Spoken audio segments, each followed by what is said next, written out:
Well, they're trained for war, and even they don't want to tackle this job market. With the economy in shambles, the military is now being forced to thin the ranks and not offer re-enlistment to many soldiers.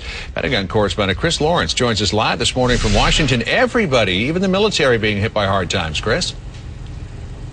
Yeah, John, more sailors want to stay in the Navy than ever before at the same time that Congress is cutting its numbers. It means some really tough new re-enlistment policies that will offer advancement to some and end the careers of thousands of others. This could be the last time Amanda Siren packs her sea bag.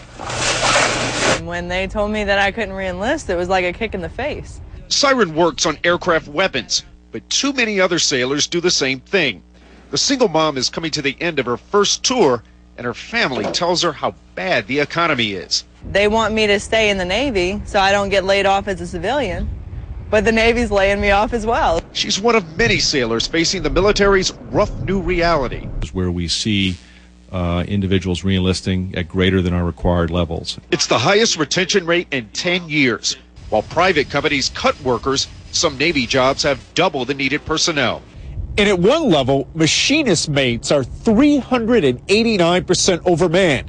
That means there's nearly 4 sailors for every 1 the Navy needs. So the Navy's making it much harder to stay in. One official says the measures we put into place are based on performance. We're using a scalpel, not a hatchet. I have no concerns. I think it's a great thing. William Hardy made the high rank of chief in 12 years. He says the Navy should be run more like a corporation. If you don't perform in the outside world, you get a pink slip. Well, that's pretty much where we're at in the Navy. Some good sailors will be forced into new jobs, but the Navy admits not all of them will be allowed to stay. Even though no bonuses are offered for her job, Siren would re-enlist in a heartbeat if she could. The money has nothing to do with it. I want to serve my country, and I can't.